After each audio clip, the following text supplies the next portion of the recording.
Hey there everyone, this is Samuel Johnson and welcome back to the Spider-Verse Retrospectives. And today we're going to begin our discussion of the final storyline of the Web Warriors comic, Tangled States. And to kick things off, we'll be taking a look at Web Warriors number 7.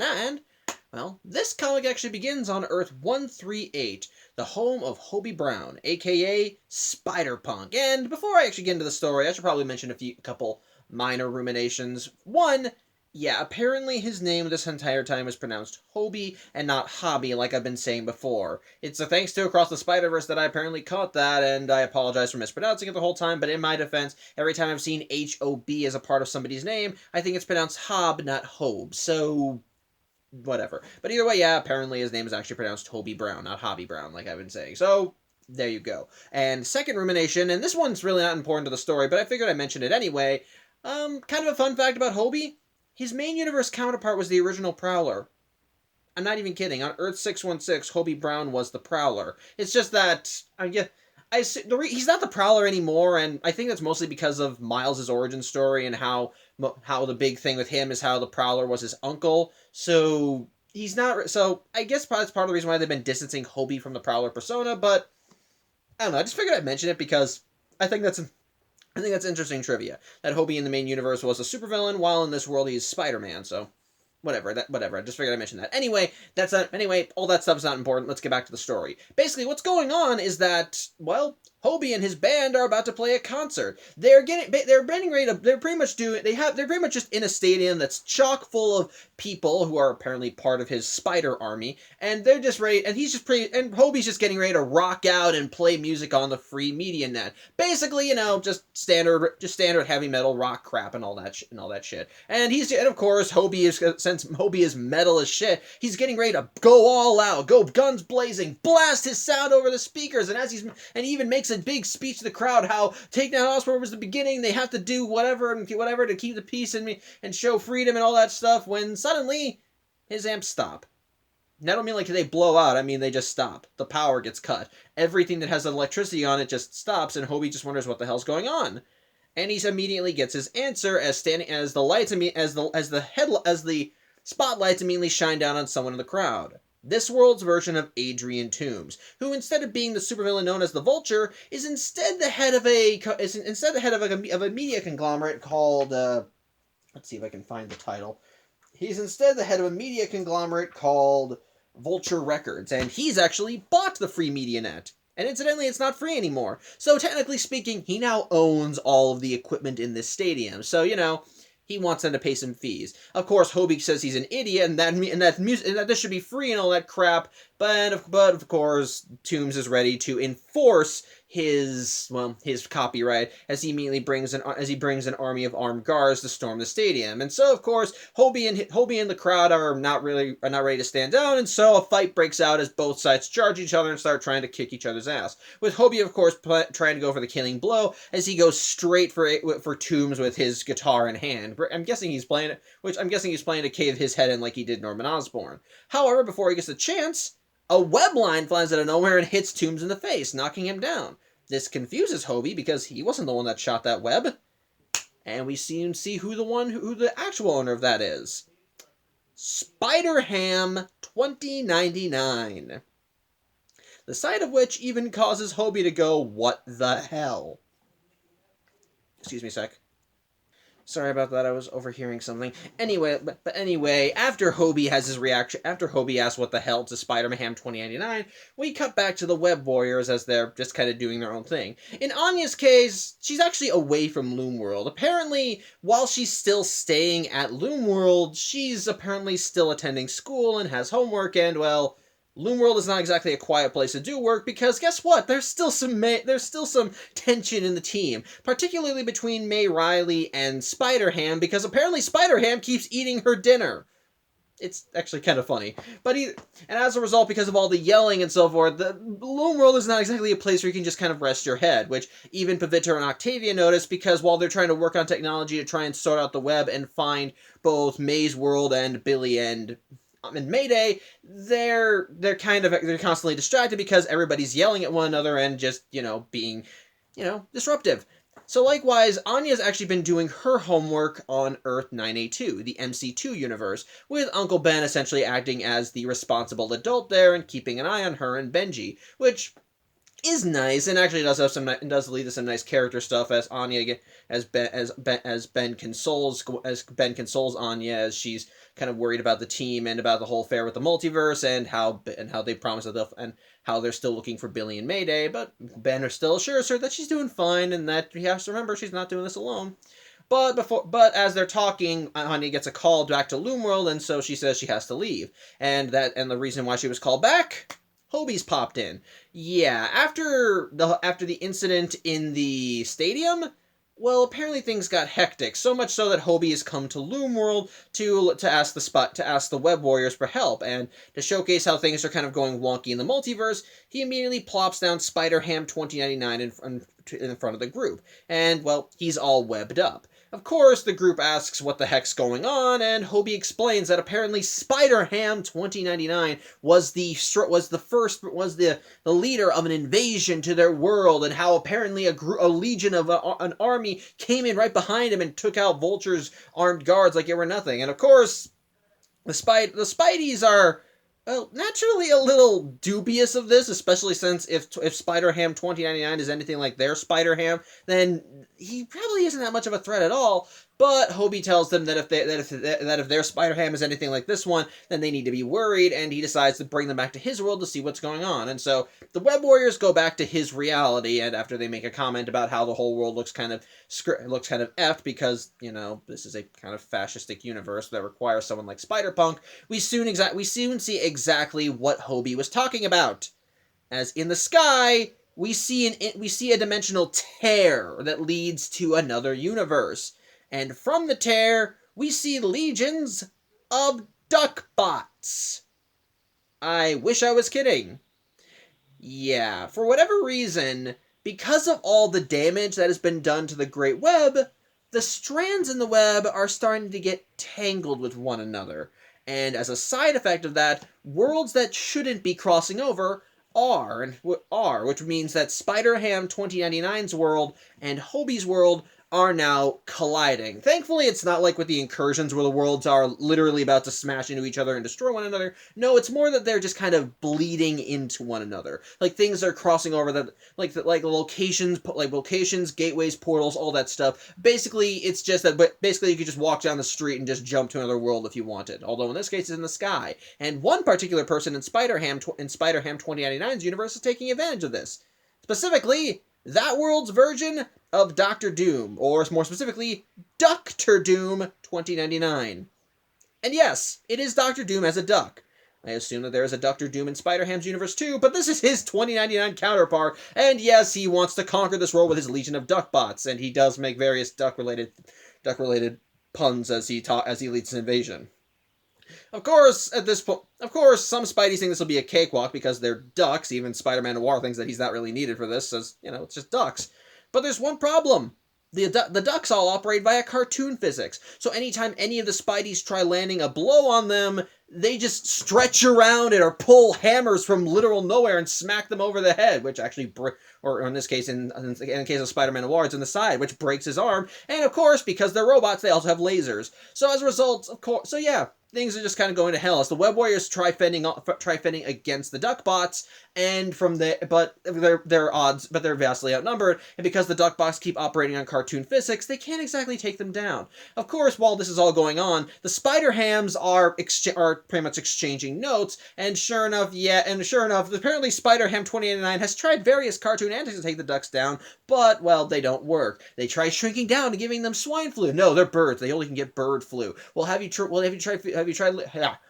building a giant one, pretending we be one of them? Yeah, no, use that last time. It's not going to work a second time. So Spider-Ham decides, screw this, I'm using my own way, as he causes a wind-up, which, because he's a freaking cartoon pig, the wind-up is so big that it causes a freaking whirlwind, which sucks in all the Duckbots in Doctor Doom 2099, and causes them to fly off back into the rip in the sky, and back to their universe, which, yeah, the other Web Warriors are just kind of looking at this and thinking, what the hell was that?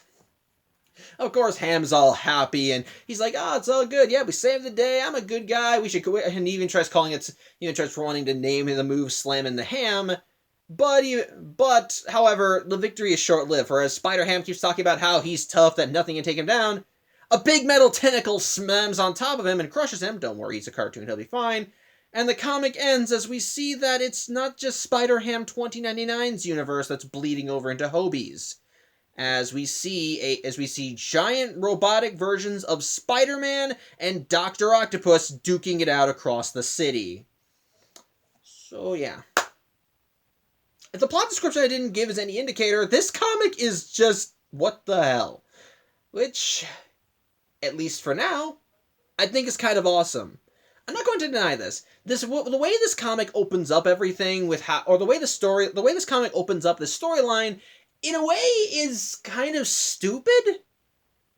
But it's the fun kind of stupid. Especially since one of the first worlds that we see is a world that is completely outrageous in the form of Spider-Ham 2099. Because, well, it operates on cartoon physics to the highest caliber. Now, and this is kind of where things kind of go into Uncanny Valley. Because while Spider-Ham is typically described as a cartoon pig, well, we don't really see cartoon physics applied to him very often. I mean, yeah, we've seen that he can apparently get hit very hard and just get a little woozy before he's fine. But otherwise, his capabilities don't seem no different from that of any other Spider-Man across the multiverse, or even in the Web Warriors. He can be a bit sillier than other Spideys, but he's still just another Spider-Man. It's just that he somewhat operates more on cartoon physics. He operates more on cartoon physics than the rest of them. So to see it just have a storyline that further emphasizes the cartoon physics to the point where he proposes solutions that only would work in a cartoon, like shrinking down inside the robots and getting them sick, or trying to or even the freaking whirlwind that he does to send Dr. Doom and his Duckbots flying. It's stupid and insane and weird. And I honestly think it's just, like I said, it's stupid. But in a weird, twisted way, it's so fun to see. Like, this is just balls to the walls insane, but you can't help but kind of love it for that.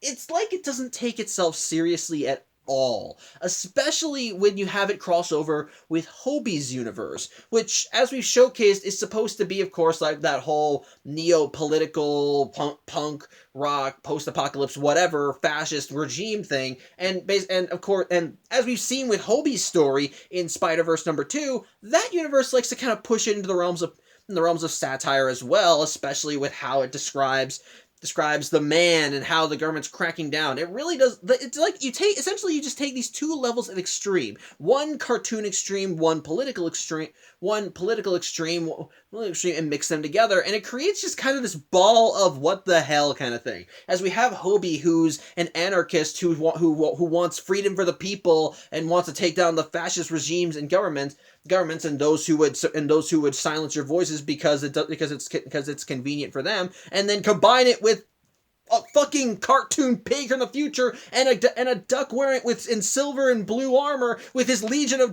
duck bots that all operate on cartoon physics. At that point, that's just weird. It's just weird, silly, and stupid. And it's kind of even further showcased with Hobie when he arrives on Loom World and meets the Web Warriors, because the instant he sees Gwen, he's like all gaga for her, because apparently in his universe Gwen Stacy was also a rocker, and she's someone that apparently a lot of freedom fighters aspire to be like, especially because apparently the way she croaked was legendary, which I think is kind of hilarious. And even Gwen's like, what the hell?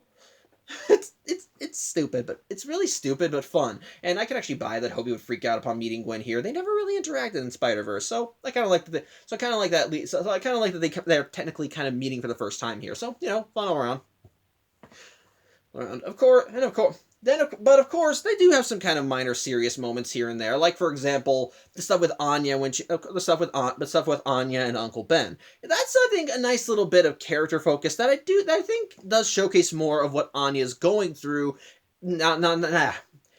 As not only being a part of this team, but also having to lead it, because Well, you have to remember she's still a kid, or at least a young woman, and likewise she still has to deal with a lot of problems. And add on the fact that she now is the leader of this team of interdimensional Spideys who are very much getting under each other's skin because of all the zany, wacky shit they have to go through.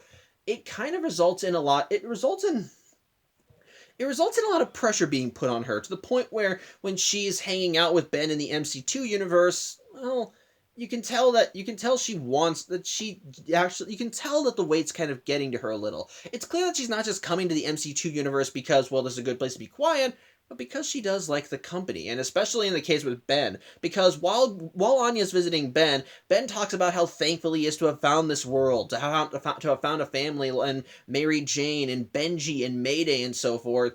And immediately Anya's like, I promise we'll find them, Ben. I promise we'll find them, Ben. And she like apologizes, but Ben says it's fine, that they're doing their best and so on and so forth. And then she just kind of unloads about how she feels like the pressure's getting to her, but Ben assures her that she's fine, that she doesn't have to go it alone. And it's nice, and I do kind of like more of that because it further showcases more about how Uncle Ben really is a mentor to her, and because of his own history, he can again relate. It's kind of like the interaction that Uncle Ben and Mayday had in Spider-Verse Team Up number 3. You have these two people who lost their loved ones and are both trying to cope with it in different ways, but ultimately these ways are somewhat unhealthy. Like one's one extreme where he just ran away and the other's just going in guns blazing. But in this sense, because Ben has now kind of gotten out of that funk and has found a new family, he's more like the Uncle Ben you would expect. He's kinder, friendlier, and willing to give more advice. He sits Anya down and just talks with her, and he's understanding of her. He walks her through her. He helps her with her math problems and assures her it's okay if you don't fully understand this. You'll be surprised how much of this is actually important in your life. And then when she actually is talking about the big serious stuff, he lets her know. He just assures her that everything is fine. She's doing a good job, and if things do get too tough, that there are people there who want to help her. In a way, it's actually rather sweet and it's rather sweet and just kind of a nice little bit. I like character stuff like that. In the midst of all the big, crazy, wacky multiverse shit, you still got quiet moments like this that help remind you that these are actual people who are dealing with this shit, and that sometimes it does get to them a little. I like that. It's just some nice stuff. And then of course, this story finally does kind of showcase that how badly things are with the web of life and destiny, because while Karn did talk about how the web was damaged after the Electros, we've only been getting hints. We've only kind of gotten we've showcased that the web is not doing so well. As we saw last issue, Karn has lost the strand for Lady Spider's world, so she can't go back to it, and likewise this results in the Web Warriors not being aware that Billy and Mayday are alive and well on that Earth. And then, of course, because of the damage to the web, when things were going down in Pavitra's world, that strand that corresponded with it wound up being set on fire, which is something that has never happened before, which surprises freaking everybody. So as a result, it does make everybody want to know what's going on. And then we end up seeing that in the case of Spider-Ham. And we do end up seeing that. And now in this case, we now see a much grander consequence to more than just losing a world or having a strand get set on fire. Because those things are bad, but they're not universe-destroying bad. At the very least, because while Earth 803 is technically lost, the world itself is still intact. Everybody is still living happily on there, and there's really no problem. It's just that it's cut off from the rest of the multiverse. And then likewise, while the world corresponding to Pavitra's world was on fire, it was still fine, and it was like a warning system that things things were going wrong in his world, and the problem that was going on was mostly just a self-contained thing. It wasn't a threat that would spread out to the multiverse. It was just it was something that was happening in Pavitra's world that required the team's attention. So, but then likewise, we have this issue that showcases that because of the damage to the web, the worlds are now beginning to cross over into one another, and it's causing mass mayhem as things are bleeding over and attempting to interfere with the affairs of other worlds. We see that with Dr. Doom and his Duckbots, especially when how Spider-Ham 29 swooped in and knocked Adrian Toomes down. And then likewise at the end of the comic, while it looks like the things have been settled down with Dr. Doom and his goons, we see that this is getting bigger because we see that another world has begun to cross over with Hobies, as like I said, the final issue features the giant robot versions of Spider-Man and Doc Ock duking it out. Which, yeah, that's actually another miniseries that Marvel did called Megamorphs, which was apparently a tie-in to a Toys series where yes, the heroes and villains got giant robots. Believe it or not, I want to read that one day. My point is this: we do see that more that the danger the problems are a lot bigger than we originally assumed. As we see that worlds are bleeding, as we see that the sense of the worlds are now bleeding into each other, they're causing mass panic for the people they're causing mass panic and destruction for the denizens of those worlds because they don't know what's going on. And while for some people they see it as an opportunity to conquer and destroy, for others they're in unfamiliar territory and they have no idea how to fix it. So I like that. And the way they set it up by having these two worlds that kind of operate on their own rules clashing with each other and then ending it with fucking giant robots, it lets you know what kind of story you're in for, that things are going to get insane, and trust me, they do. But that's for later. For now, all we have is this issue, and for the most part, this is an insane, stupid, but in my opinion, fun way to open up the story. Grabs your attention right away, makes you go, what the hell is going on? And by the end, you're left with more questions than answers, and I honestly think that that's a good way of drawing your viewers in, as long as you know how to answer those questions. So, on the whole, good issue, fun time, just fun time, overall entertaining. So, yeah, that's about it. Thank you for watching. I'm Samuel Johnson, and I'll hopefully see you on Thursday as we take a look at issue 8. So until then, hope you have a good day, and take care.